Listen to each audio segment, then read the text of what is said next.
Remember always to use the inch. So we're going to make sure always use a little bit of your good hair. So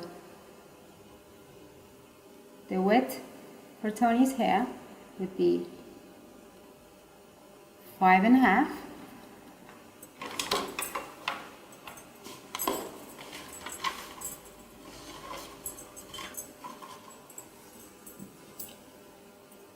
And you always want to make sure, if you don't have hairline like Tony, you can always look at your old pictures when you used to have hair. That's how you determine where the hairline is. So,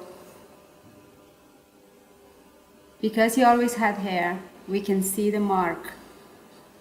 So I'm just going to use from front to back. It's 7.5. If you want your hairline to be round, you make sure you choose CC. It's round.